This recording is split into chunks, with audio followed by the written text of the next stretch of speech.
Welcome to this ICF Slalom podcast episode, part of the series running until the Los Angeles 2028 Olympic Games. We bring you the inside stories from around the globe from the people who make canoe slalom so special. Here's your host, John Gregory.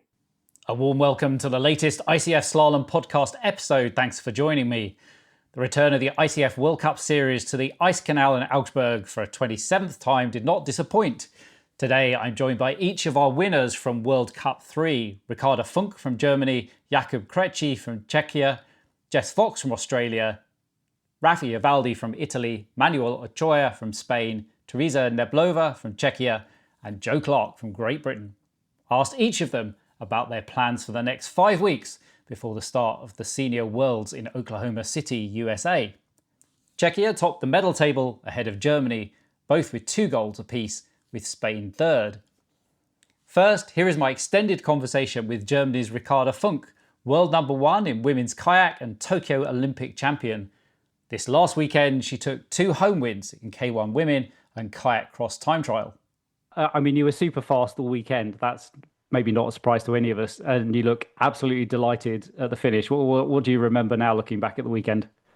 Yeah, well, what I remember, I was nervous. Friday, it was an important day for me because it's the canoe slalom day, the traditional day. And I felt nervous because the course was tricky, the water was changing a lot, but coming to the finish line, crossing the finish line, seeing I'm first with this kind of time made me just happy, relieved, and it was cool once again to race in front of family and friends. They were waiting for me. They were cheering for me, and it's always cool to race at home. Yeah, you have good results at Augsburg at home, and then in kayak cross. You just seem to be getting stronger and stronger every season. I spoke to you years ago, and you were kind of, I'm not quite sure about kayak cross, but yeah. Over the last 2 or 3 years, and this year, you're just getting stronger and stronger and stronger. Mm-hmm. Well, I spent time to train kayak cross, and I have the feeling, maybe the hard work is paying off. It's probably also worth to put some effort into this new discipline. Well, I'm still in favor of the classic canoe slalom, I have to say this. It's the traditional one where you can be super filigrane, precise, and I like this kind of sport, and kayak cross is just the opposite. It's super rough. You need your elbows, and this is not my natural way of fighting. So, the time trial was very tight, but then obviously in the kayak cross final, you always try and get off the ramp really quickly, but I think you ended up with your blade up on almost the side of the ice canal. During the final run, I was really fighting with the water. Also with the girls, but also with the water. I had the feeling the water was stopping me. I had the feeling the water is moving me into the wrong direction. It was a fight, and it was quite exhausting. I didn't manage to attack in a good moment. Probably I took a wrong decision at the second upstream. Maybe I should have taken the right one instead of the left one. The left one, we are all together, 3 person in one gate is always a mess. Good TV though. Yeah. It's some action, no? Yeah. I'm glad I had my mouth guard with me. Yeah, it's become an important part of the kit. Yeah, for sure. That sort of post-Olympic year, I think we saw you dig really deep in terms of self-reflection after Paris. I felt that you showed incredible strength of character from what you said. Obviously that's not an easy journey, but in 2026, you now look mentally as strong as ever. 2025 was a really hard year for me. Probably the hardest one in my career. I experienced the post-Olympic depression, which was, you don't need this. You don't need this kind of feeling after Paris. It was quite hard to focus, to motivate, to find new goals, to love what you are doing. And I was always a person who loved kayaking, who loved canoe slalom, and I almost forgot why I'm doing this. And so I was working a lot with my sport psychologist. I was trying to focus on the basics again and to do less than before, which helped to, yeah, just to recover. I was exhausted of all the years. Yeah, the campaign to Tokyo, also the campaign to Paris. It was, yeah, there was not much time to recover in between, and probably I forgot to take some rest. Well, you look as though you found the love of it again, and particularly racing Yeah, in Augsburg. I just tried to enjoy, and in Augsburg I went with a smile to the starting line, and that was a good feeling. Doesn't matter what's the result. I like what I'm doing here.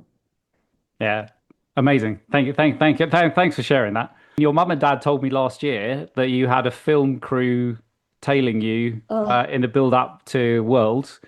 yes. I would say, from what I know of your personality, you look more comfortable, I don't know, in that retreat, restorative, meditative, rather than having a film crew in tow. I mean, that sounds awful. How was it? Yeah, it was actually a good experience. I was super excited. I was nervous because it was the cross day last year in Augsburg, so you don't know what's gonna happen. And when the film crew is following you the whole day, you don't want to be out after just one run. Um, I was nervous, but in the end, I think it pushed me in a good way. And it helped me really to, or well, I don't know if it helped me, but it forced me really to focus and to focus only on the important things. Okay, And that's very I, interesting perspective. yeah, well, because I'm a calm person. I'm not a person that needs to be in the spotlight all the time. But for me, it was a nice experience because it was a big film crew of the German TV. It was a big TV production, and in the end, it worked out quite well. Yeah. So, I mean, they came to Worlds with you in Penrith as well. So, what Oh, happened to that film? no, they didn't come with me to the Worlds last year. They just followed me the half a year. Oh, okay. Also on the World Cup last year in Augsburg, but not in Penrith. I was going to say Yeah. that just seems too much pressure. Yeah, maybe that would be too much. Yes. No, World Cup is enough. Okay, all right, okay. Well, amazing, nevertheless. What are your plans for the next, I guess, 5 weeks between now and Worlds? Yes. Right now, I just have some rest. I need to recover from the World Cups. That's what I've learned, that this part is also important, physically, also mentally. And then I will get back to work, and then we will fly in about 3 weeks to Oklahoma, and then we will prepare the Worlds. Okay. How do you find the course in Oklahoma City? Oh, the course in Oklahoma is tricky. It's really tricky. The water is changing. Well, we are used to changing water in Augsburg, but in Oklahoma it's different. I have the feeling. And it's physically, it's yeah, when you cross the finish line, we are tired, and it's really hard to be consistent. So I like the course, but it's also quite challenging. But in the end, I like challenges also. So Well, you've proved that. So yeah, we can't wait to watch and follow you through the Worlds in Oklahoma City. It's going to be amazing. yeah, yeah, no, I'm looking forward to go. Anything you want to add? Most important is that we do this sport because we like it, and not because just winning medals. That's my message after last year. That was Ricarda Funk, winner of the K1 Women and Kayak Cross Individual in Augsburg. She represented Germany at the Olympics in Tokyo and Paris. She talked to us from home in Augsburg, Germany. Next, we heard from Jakub Krejci, winner of the men's kayak winner in Augsburg. He is now leading the 2026 World Cup Series after the first 3 races. I started by congratulating him on his latest win. Yeah, I did pretty nice run in the final. I was really happy with that.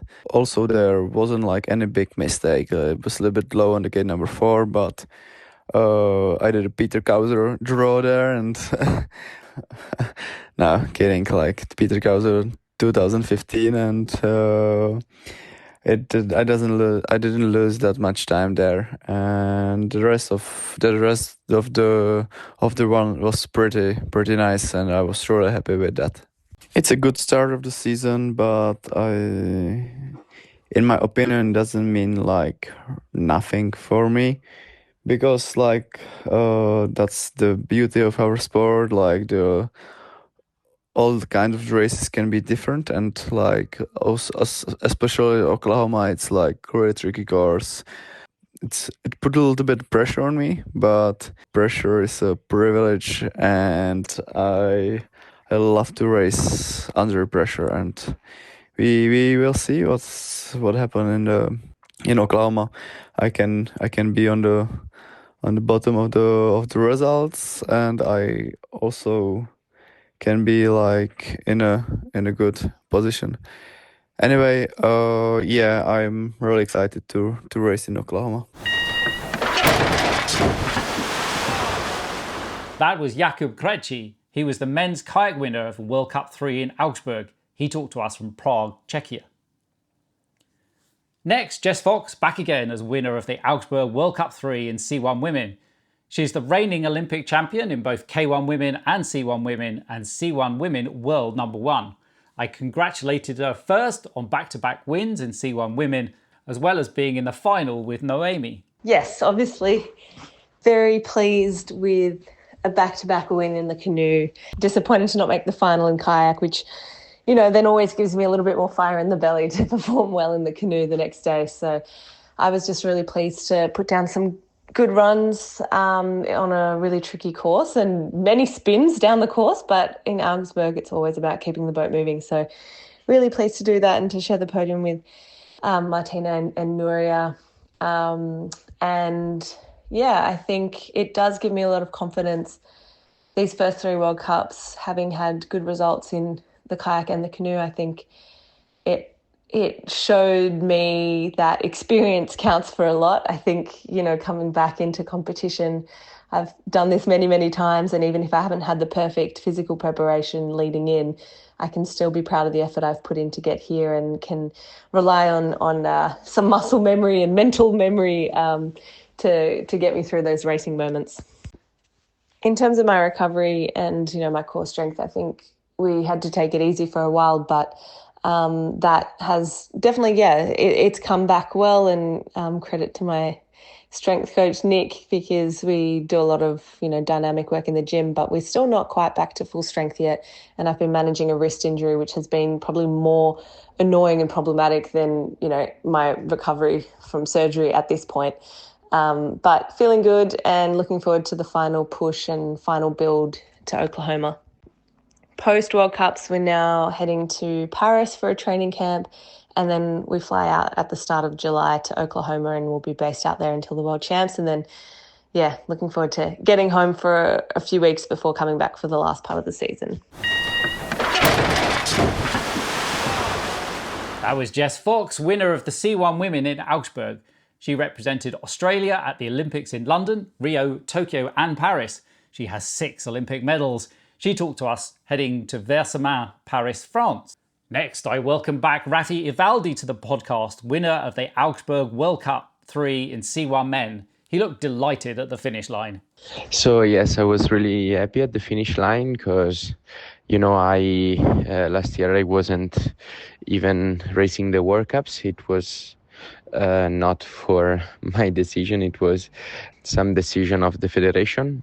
I don't know, wanted to experiment with some other athletes, or I don't know, because also last year I won selections, but they said that I didn't show enough. So, but yeah, you know, after the Olympics, I started working with Alexander Slavkovsky. He helped me a lot because I need to change something in my paddling. I wanted to improve and to become a better athlete. So I think it's, I asked him, he was working with this method. He experimented on himself, and he was willing to help me, and I was really excited and happy about it. And when I started working, I saw that it was a big process. It was a lot of work, and I was excited to do it. I was always, I knew that it was the right path for me, so I kept believing in it. I worked hard during all 2025. I never stopped working and training, even though I wasn't racing the major events, because I expected for me to grow and to become like a better paddler. But when you are far away from the races for one whole year, you never know if the others improved, if the movement and the sports evolved. So I had this big question mark in my head, thinking if I would ever be able to be back at the top level. And so yes, when I went to the selection, I was prepared and ready for everything. I felt on the best possible shape, in the best form of my life, actually, physically, technically, and mentally. So I was okay, just give it all and try to do the best I can.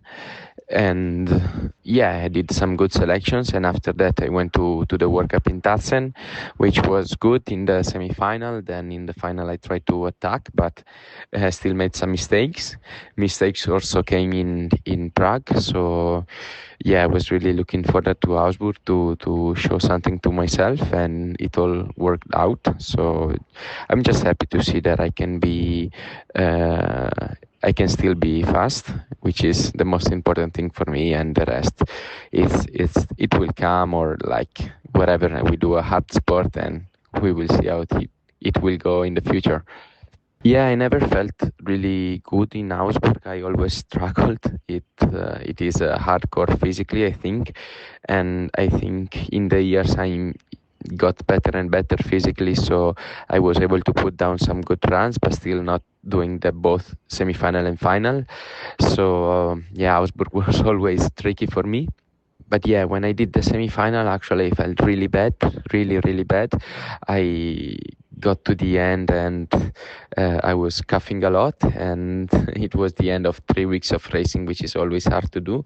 So yeah, then I said, okay, I have nothing to lose, because when you feel bad, you have nothing to lose, because if you feel strong that day, maybe you start thinking that you can win, and I didn't think I could win, but so I just stopped thinking about anything and went for my run.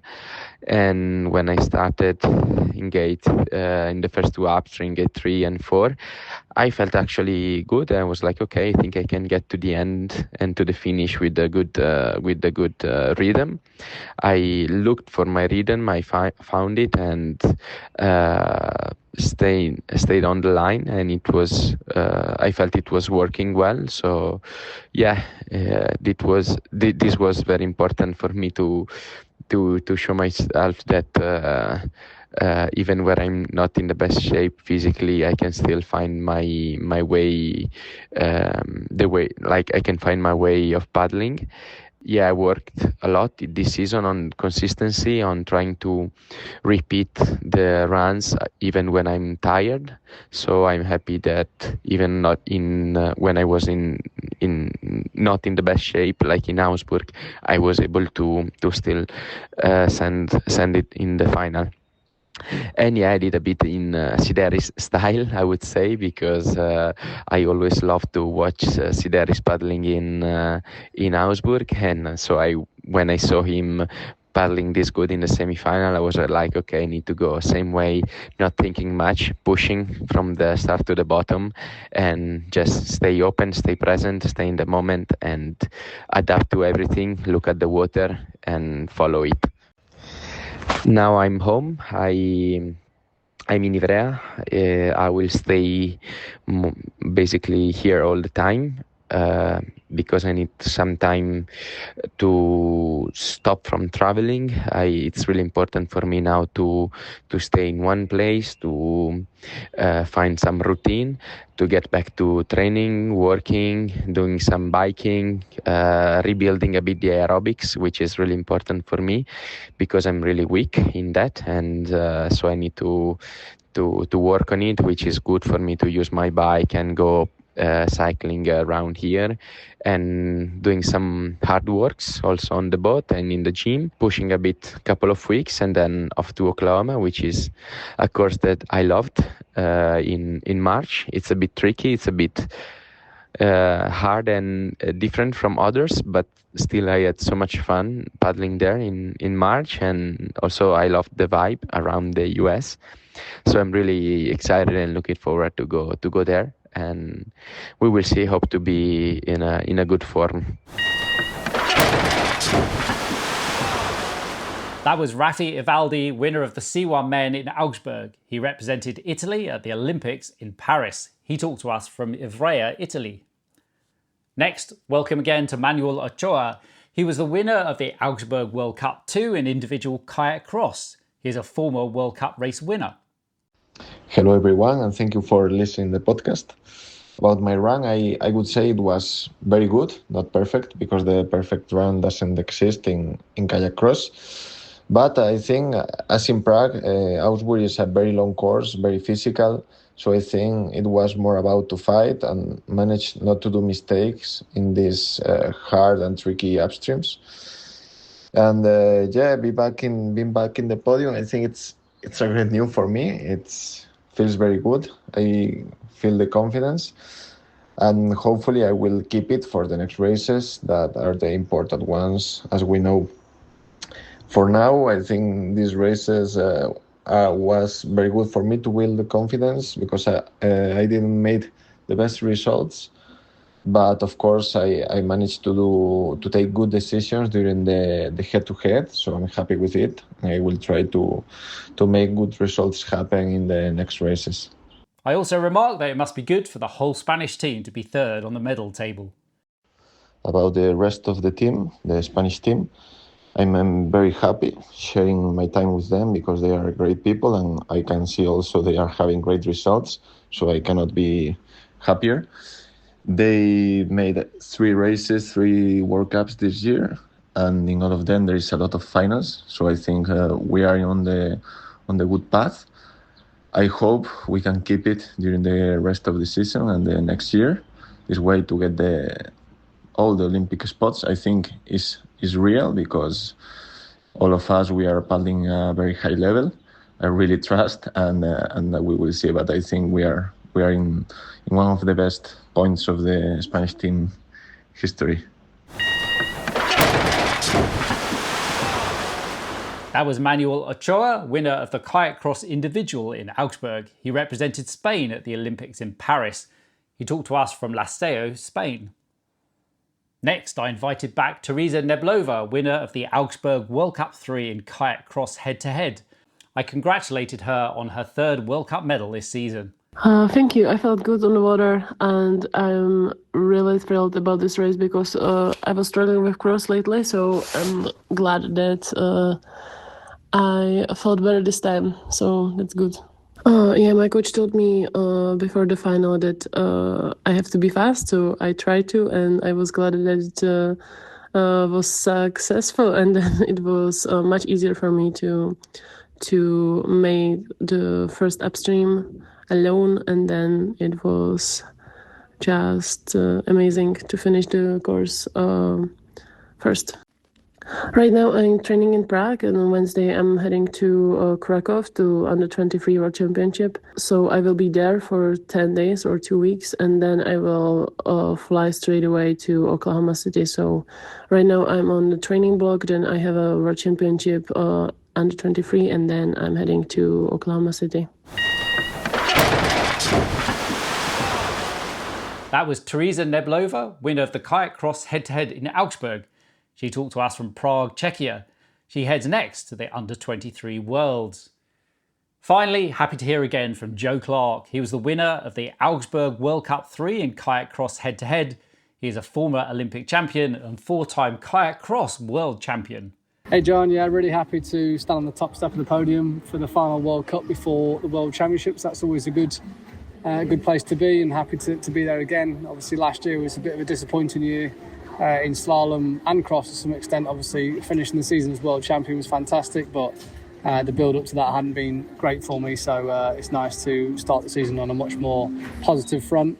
And like you say, 3 men's boats in the semi-final just speaks volumes for kayak cross in the UK. We've got 4 really good kayak cross boats, myself, Ben, Sam and Johnny. Unfortunately Johnny didn't make the team this year, but he was a World Cup winner last year, so it shows we're starting to have a bit of strength and depth. We've certainly not got as many numbers as the French have got. They've got a huge cohort of athletes that are at the top level.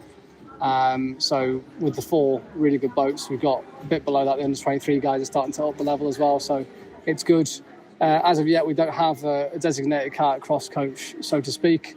Campbell Walsh is picking up the role of heading up kayak cross, as well as coaching my group of Sam, Ryan, and me, obviously. So yeah, we're doing the best of what we've got, but obviously we've got the ramp and a great setup and a good group of coaches in the UK, and trying to align thinking with what it takes to be the best in the world, and trying to look forward to what it might take to win the next Olympics as well. Great start to the season, looking forward to Oklahoma and getting out there and seeing what the course has to offer. I'm sure there'll be changes from the last time we were there only a couple of months ago, and hopefully it'll be a great event, and looking forward to the rest of the season.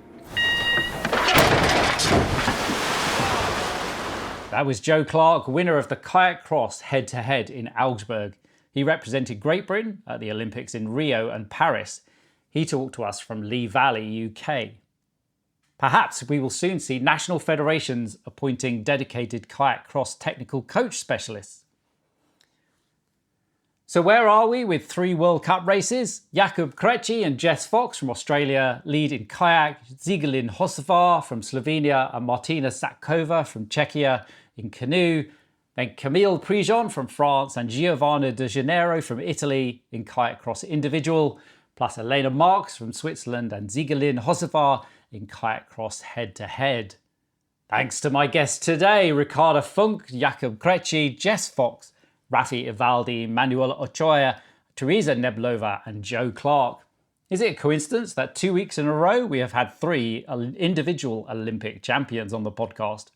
Our next episodes will bring results and insights from the Under-23 Junior World Championships in Krakow, Poland. We have seen several of these athletes on the Senior World Cup podiums already this year. And we are also preparing daily episodes for the Senior World Championships in Oklahoma City, USA. The World Cup series concludes in Wasserman and Laseo de Gel in September.